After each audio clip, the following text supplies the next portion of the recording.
Hey guys, it's Dr. Justin Marcagiani. Welcome to the Beyond Wellness Radio podcast. Feel free and head over to justinhealth.com. We have all of our podcast transcriptions there, as well as video series on different health topics ranging from thyroid to hormones, ketogenic diets, and gluten. While you're there, you can also schedule a consult with myself, Dr. J, and or our colleagues and staff to help dive into any pressing health issues you really want to get to the root cause on. Again, if you enjoy the podcast, feel free and share the information with friends or family, and enjoy the show. We're really excited to have a podcast today. We're going to be diving into a couple of different topics. The big one here is going to be bloating. One of the big root causes of bloating. We're going to talk about it from a biochemical, functional medicine perspective. Evan, how are we doing, man? What's going on, brother? Doing pretty well. Excited to dive in, talk about gut infections. I think that's probably the first place to start, just because you and I have run thousands of urinary organic acids and genetic stool tests over the years. And years ago, we used to use 3-day stool tests. Now with technology improvements, we could do 1 day, one sample stool test, and we can uncover so much. So I'll just kind of riff on things. I know we like to title things just for marketing purposes and call it top 5, but we may go into 15 by the time we're done, because just right off the top of my head here, high gut inflammation like calprotectin may be an issue, low pancreatic enzyme function, bacterial overgrowth, where we're going to measure the dysbiosis, H. pylori infections, parasites, worms, specifically Clostridia and Candida can cause a lot of issues with bloating. So in general, I would just say any gut infection, but we can break that down as much as you want to. It could be a huge cause of bloating. And the problem is this: when you go to a conventional medical doctor or a gastroenterologist and you get some sort of bloating remedy or some sort of digestive aid, maybe an acid blocker or antispasmodic medication, obviously these are not addressing these infections. You could take acid blockers for the rest of your life and never clear the H. pylori that's driving the low stomach acid, which then drives the fermentation in the gut, which then drives the bloating. So I just want people to have in their heads a clear mindset of, what are you taking, and is it actually fixing the problem, or are you just masking your symptoms? And in the case of an acid blocker, you're actually putting yourself deeper in the hole, because you're taking low stomach acid that's driving heartburn or an infection, and you're making it worse. 100%. So, the first catalyst for good digestion is a nice low pH, that good acid pH. We need good hydrochloric acid to make that happen. So we need essentially hydrogen ions to bind to chloride in our gut. And so we need chloride from minerals. So we need good minerals, good quality sea salt. That helps make stomach acid on our own. Now, if we're under a lot of stress and our adrenal glands are in stress overdrive, could be cortisol high or low imbalances, as well as adrenaline issues, right? Could be high or low cortisol stress issues. That could put us in a fight or flight state. And that sympathetic nervous system stimulus is going to negatively impact our body's ability to start with making stomach acid and digestive secretions. And of course, that stomach acid is almost like an antimicrobial. Think of like using lemon or apple cider vinegar as a natural cleaner, right? They recommend these online. You can make natural cleaners. Usually there's some kind of acid as the foundation of the formula, because acids are antimicrobial. And so think of acids in your intestinal tract as being antimicrobial. They also kind of help tighten the sphincter, the esophageal sphincter from the stomach into the esophagus. It gets tightened with good acidity. And so part of the reason why we get bloating and a lot of these gases rise up to the esophagus is inadequate levels of acidity. And that keeps the esophagus open. And then what happens when that esophagus is open over time, the fermentation acids that occur can actually eventually irritate the bottom of the esophagus, because we didn't have enough acids to trigger that good closure in the beginning. Yeah. So then you'll get these what are called silent reflux issues. Sometimes it's called GERD. And once again, prescription drugs are what's the common remedy, but once again, it's not root cause. It may reduce the symptoms, because if you have that backwash, it's going to help slow the backwash down, but it's not going to fix that sphincter. So we might come in with extra betaine hydrochloric acid, or if you're extremely inflamed, which is rare that someone can't tolerate a low dose of it, but then we could do something like apple cider vinegar with a meal. Sometimes bitters. I personally don't do bitters. I just do HCl and enzymes. Yeah, we can always test it with ginger. We can always test it with an acid like lemon, lime, or apple cider vinegar. Start with a teaspoon of that mixed in a couple ounces of water, and then kind of work our way up from there. So acidity is a really important first step. Of course, if we have inefficient acidity levels, we can almost guarantee we're probably going to have poor enzyme levels and probably going to have poor bile acid levels, right? Bile acids are important because they help break down fat. And bile acids are also slightly acidic, right? In the name bile acid. And it's also antimicrobial. So just like we talked about the acids having an antimicrobial benefit, on the HCl side, bile acids also have an antimicrobial benefit. And we see in SIBO, a hallmark of SIBO is bile acid insufficiency. And so with SIBO, we don't have enough acids there on the bile side. So then we have a harder time breaking down fat. And then a lot of times that fat will create indigestion, putrefaction, because it's not being broken down. Now, when we run certain stool tests, we'll see increases in a metabolite called steatocrit, which is a breakdown of the fat. That means it's not being broken down in the stomach. It's coming out at higher levels, which means we're not breaking it down. So steatocrit's a big deal because steatocrit, if we don't have good fat digestion, we probably have some protein digestion issues. We probably have some enzyme and acid issues, and we probably have some gas issues, some bloating issues, because these things require good digestion. And if they're not being broken down well, we're probably getting some methane or hydrogen gases kind of rising up from that. And we're talking on the subject of bloating, but it's very common that someone with these issues you're describing, they're also going to have issues with energy and probably mood, like anxiety or depression, because you're mentioning this issue with fat digestion, protein digestion. Now you're not going to get the aminos that you need to fuel your neurotransmitters. So it's very rare that somebody's going to come to us and say, "Hey, I'm just bloated and I have nothing else." Usually, along with that bloating, you're going to have these tangential symptoms too, like anxiety, depression, fatigue. And so I encourage people, you can focus on one smoking gun, like bloating, as your big thing you're coming in for, but you got to make sure you understand there's a bigger, deeper connection to your mood issues too. So this is the person who's on brain. Someone just commented about severe brain fog. We could hit that too, but somebody might come in and say, "Hey, I'm bloated." And then you tease apart their case and you go, "Oh, okay, so you're actually anxious too. You're on an antidepressant and an acid blocker." And this happens every day, all day. So just to clarify, number one, we hit low stomach, or we hit infections first. Number two, low stomach acidity. You mentioned low bile in the gallbladder. Also, let's give a shout out to people that don't have a gallbladder. What about these poor Yeah. people?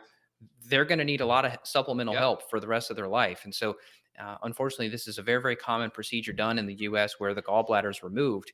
And so these people are going to need some purified bile salts forever, in my Yeah. opinion. And then What's your again, opinion? oh, absolutely. They're going to definitely need bile salts and some extra enzymes like lipase. But again, you got to get to the reason, why did that gallbladder issue even happen? Now, most people, it's women in their 40s who have an overweight issue. And so, what tends to be driving that is usually food allergens, whether it's grains or inflammatory foods, but also estrogen dominance. So, if you have an imbalance in estrogen, estrogen is going to help promote more fat storage. So, you obviously you have more estrogen, more fat storage. A lot of times, you're going to have PMS issues too. So you may be moody, irritable, um, sleep issues.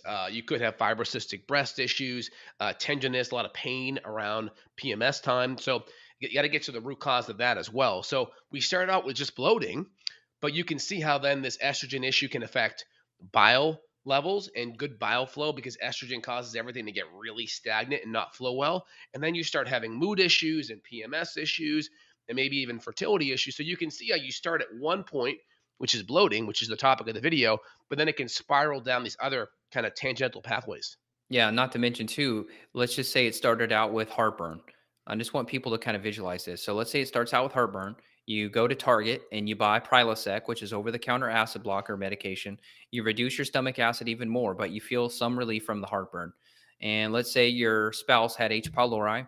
You guys pass that between each other. So now you've got even more reduction of stomach acid levels. You're on the acid blocking medication. Now you're anxious. You're starting to get depressed, you're getting a bit fatigued. As you mentioned, now you're getting some hormonal issues, some hormonal symptoms like breast tenderness or PMS or irritability. You've got this dysbiosis growing in your gut. So you have this bacterial infection. It could be multiple things: strep, staph, Klebsiella, Pseudomonas, Morganella.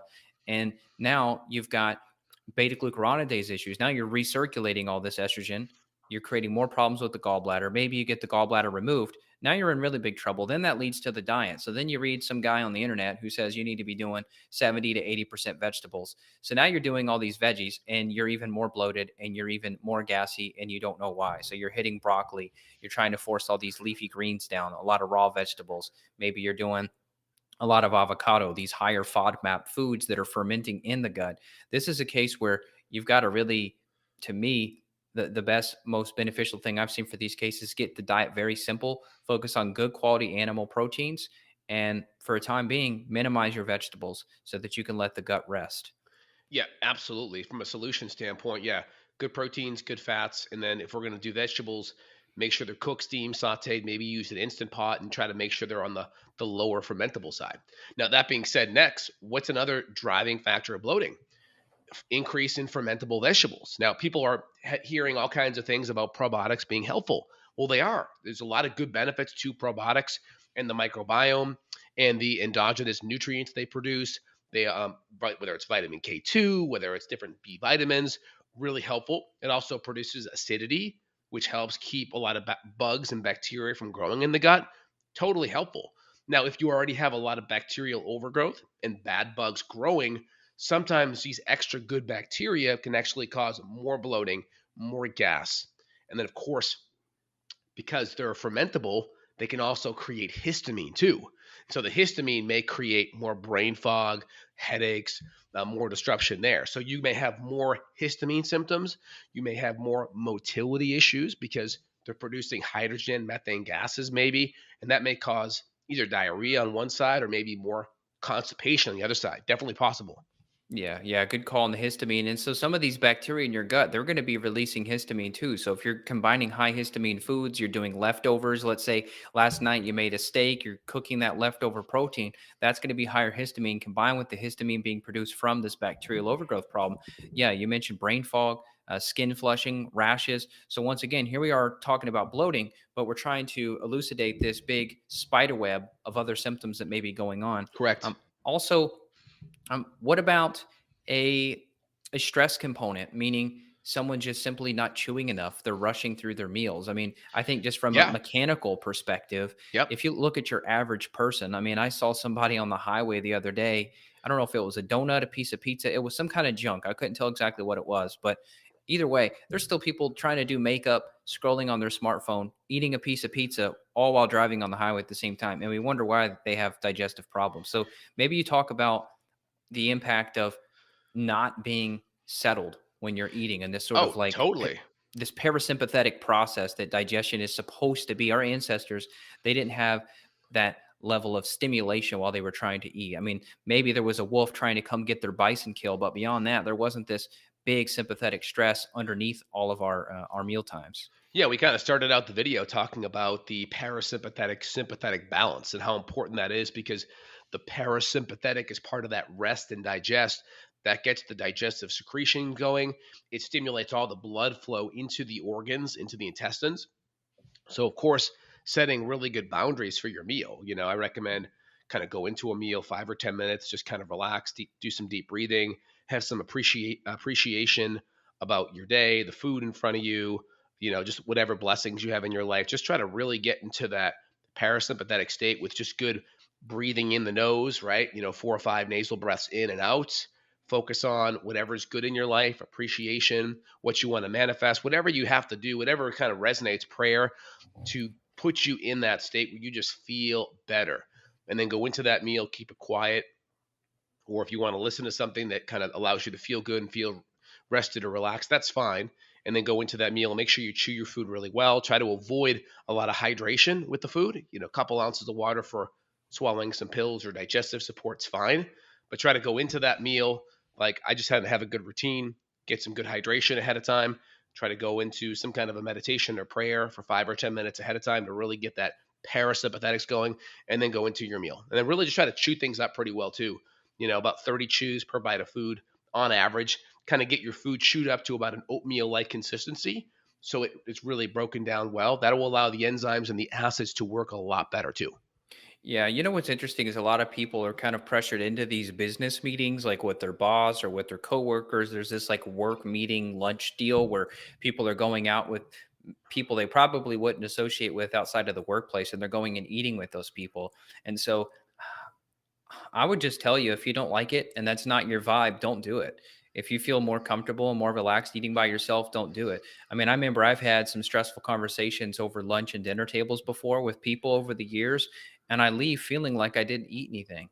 And that my mind was so focused on, even if it wasn't a negative conversation, if it was on some sort of business deal or the state of the world or something, and then I'm eating, I would get up from the table. I'm like, oh crap, did I eat? And I didn't process that. So I know it sounds maybe like unnecessary advice, but I think a lot of people need to be picky about what they talk about at the dinner table. Yeah, I think anything that's going to keep you in that parasympathetic state is great. Save the more stressful things either before or after.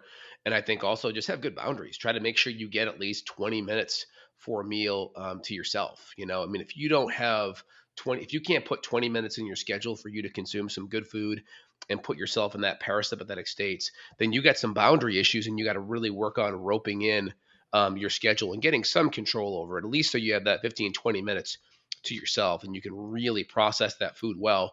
And again, I'm not saying there won't be some exceptions or some stressful days here or there, but on average, try to make sure 80 to 90% of the time you really have control over your schedule to that degree.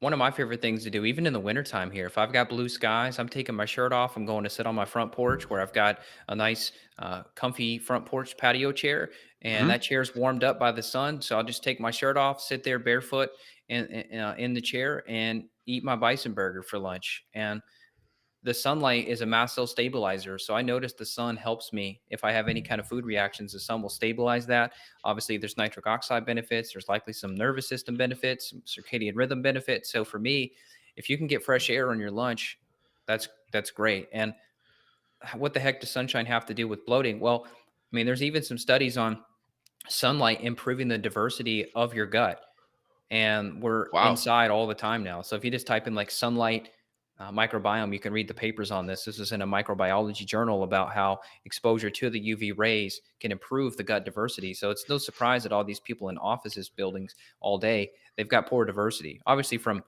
other things, but lack of sunshine is a negative factor for your gut health. Yep. Yeah, absolutely. And I mean, also there's other bugs that are out there. I think we already kind of talked about H. pylori because that can affect the stomach and that can decrease acid production. And thus, when acid production's down, we know enzyme production is also down. And then that can also affect biliary function, bile function. So we know H. pylori is a big thing. Other bugs can be problematic, right? We already mentioned SIBO, which could be a whole bunch of different bacterial that are overgrown in the small intestine. That could be Citrobacter prevotella, Klebsiella, Pseudomonas, Morganella, right? It doesn't really matter the actual bugs, but if there's an overgrowth there, they can definitely disrupt digestion, create different gases on the methane and hydrogen side, and that can create obviously more bloat.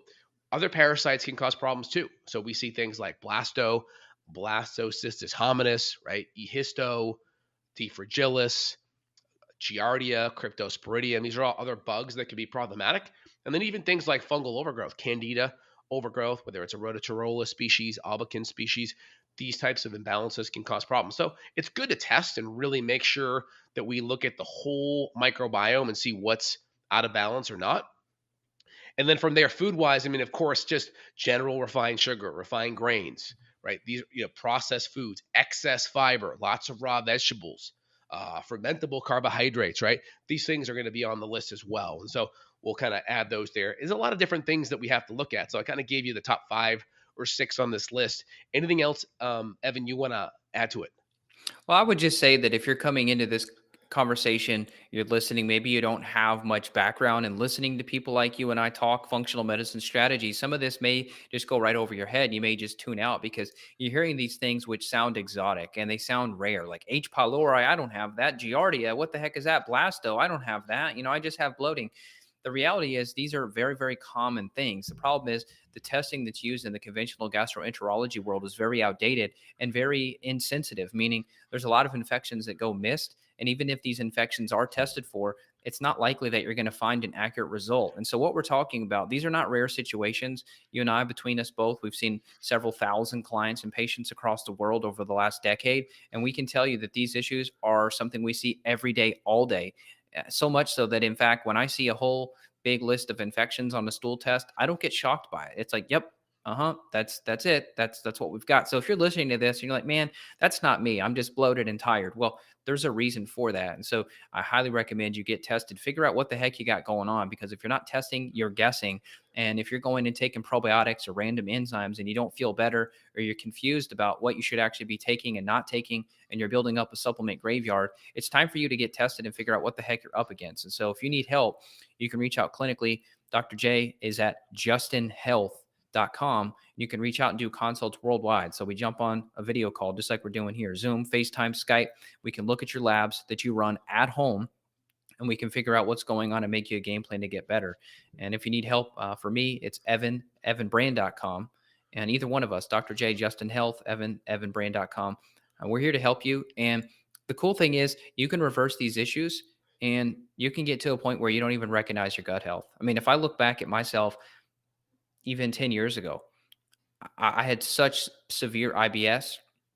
I did every diet under the sun and I made some progress, but it wasn't until I looked at my gut that I really made the magic happen.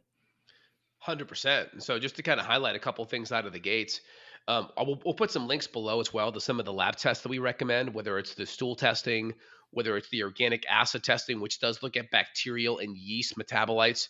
I love the organic acid because it's very good at picking up candida and yeast overgrowth, where a lot of times the stool testing will miss that. And of course, the breath test will not touch any yeast overgrowth. So it's nice to have, whether it's a stool test, whether it's the GI map, whether it's an organic acid, whether it's a conventional lactulose breath test. These are all good tests. We'll put links down below, so if you guys want to look at getting some of those to start out of the gates, you feel free, you can. Also, I like to compare and contrast like what we do versus the conventional gastroenterologist. So most gastro docs, they're just trying to rule out significant pathology, significant disease. And so they may cross off the list by doing some kind of an endoscopy, which is camera down the mouth to look at inflammation in the stomach or the esophagus. And if they see esophagitis or gastritis, then you know what they're going to do. They're going to recommend some type of PPI or Gaviscon or some types of like a coating agent to kind of help reduce the inflammation, but they're not going to really fix the root cause. Most of the time, they pull you off acids, which may be helpful in the short run, but it's forever altering your ability to break down protein or fat. And it also can shift your bugs in a negative direction because now you don't have the good acidity to keep the microbes down. You need the acidity to activate enzymes. You need the acidity to activate your bile salts. So someone's jumping in on the questions here saying that, hey, they feel better on keto, but now they're feeling more constipated. Yeah, super common because what's happening is you're cutting out a lot of the foods that are causing problems, but you haven't fixed your digestion. You don't have enough acidity, enzymes, bile. There may be some bugs that are still impacting digestion. And this is why being on good proteins and fats can be helpful, but they also reveal weak links in your digestive chain if you're not breaking down food well. So just kind of getting back on the gastro doc kind of bandwagon, they're going to be looking at pathology, inflammation in the stomach, ruling out the big things like blood in the ulceration in the stomach. Usually you're going to know that because you're coughing it up or you're seeing it in your stool. If you have irritable bowel disease symptoms like Crohn's or ulcerative colitis, usually you're going to have significant inflammation in the stomach, usually significant diarrhea, blood in the stool. They're going to rule that out.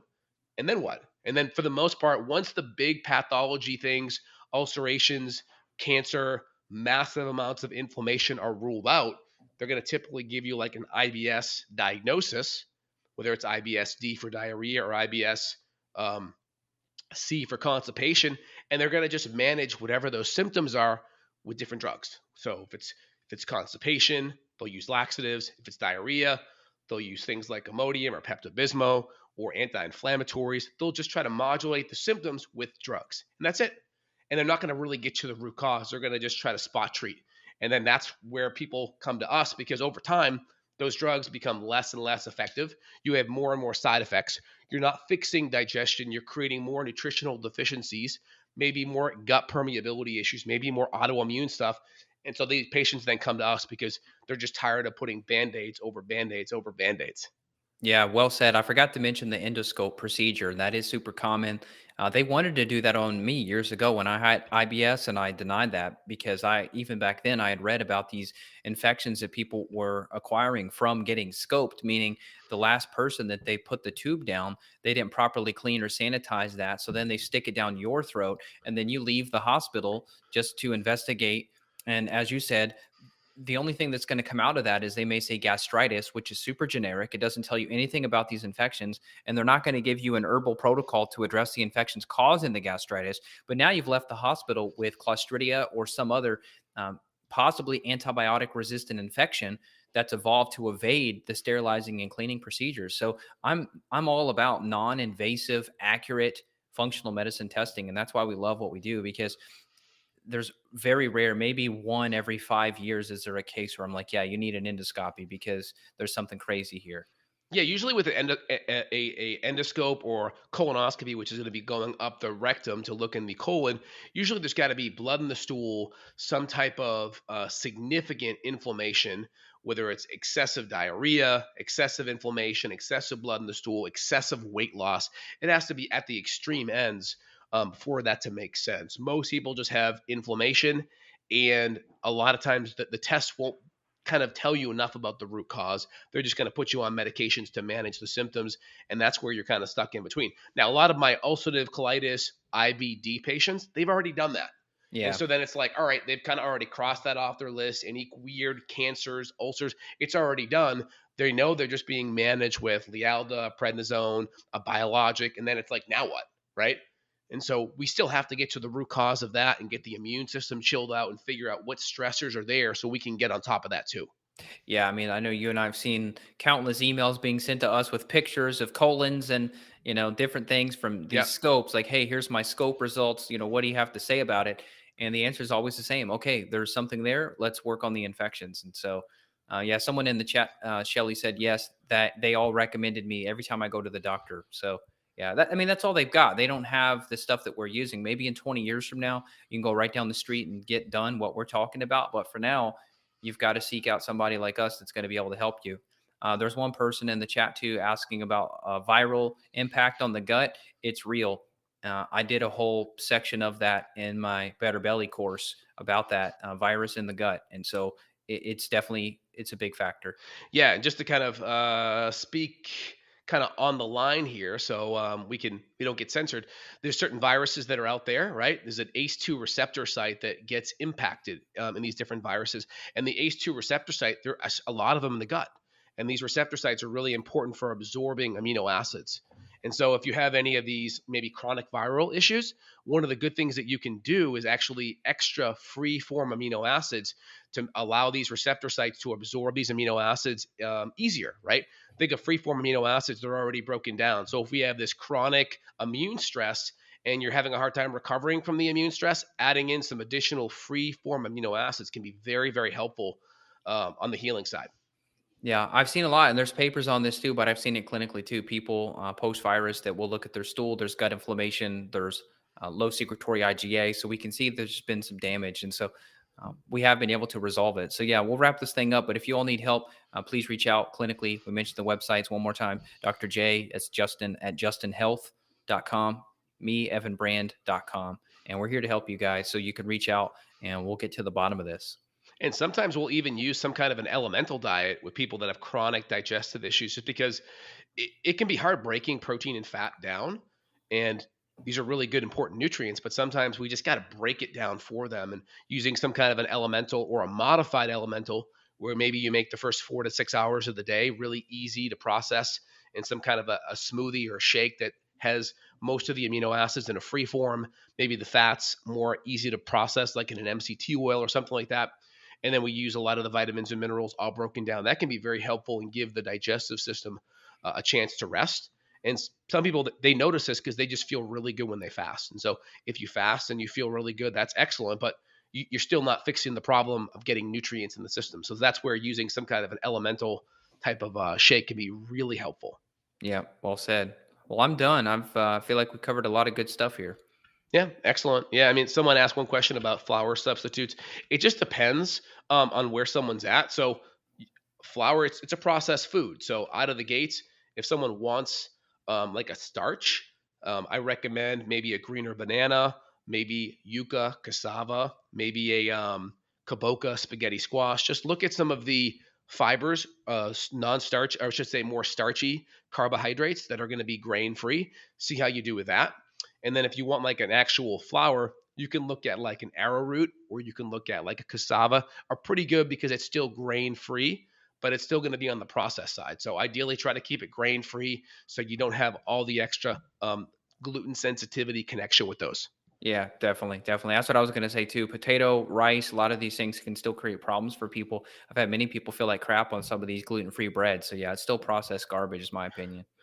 Yeah, and then someone wrote in about the onions there. Onions are very high in FODMAPs, and that can be a problem. And so if you're head your gut feeling a lot better and you come back in and you're noticing FODMAPs are creeping into your diet and causing a lot more bloating, definitely kind of, rein that back in and see how much that kind of brings you back to homeostasis. Yeah, this person told they said that they've had similar issues with cabbage, Brussels sprouts, and other similar veggies. So yeah, I mean, I would go more animal based. See how you feel with just some meat and some berries for a little while. Maybe if you tolerate a little bit of some organic pecans, if you want to do a little bit of nuts, but do like a bison burger and handful of blueberries for lunch and see if you feel better. I suspect you will. Yeah, at least just try, cutting out the higher FODMAP foods. Because when you address microbes, right, you starve it on one side with restricting certain foods that can feed it. You kill it with certain herbals, and then you crowd it out with probiotics. And so sometimes we have to go back to the killing side and killing the microbes out a little bit more. But I always just see how much the starving kind of works. Get the starving going again, and then if you have to kind of return to a protocol where we knock down the microbes with herbs, we can always do that too. Yeah, and we've made these protocols a lot. It's really fun to combine and mix and match and get the synergistic effect of this herb plus that herb. I mean, that's where the magic really happens. And there is an art to this too. Like you said, when to cycle things on, when to cycle them off. So there's not just this one cookie cutter thing that you have to do. You really got to just work with the person. Certain herbs we use for certain parasites, certain ones we use for bacteria, certain ones we use for fungus. It depends on what you got. Most of the Yep. time, it's a combination of all these bugs. Awesome. Hey, Evan, great podcast today. Hope everyone at home listening enjoyed it. Feel free to share with friends or family. Put your comments down below. Let me know what things that you guys have tried at home that have worked well or haven't. Really appreciate the conversation. Evan, have an awesome day, man. You too. Take it easy. Take care. Bye. See ya. Bye bye.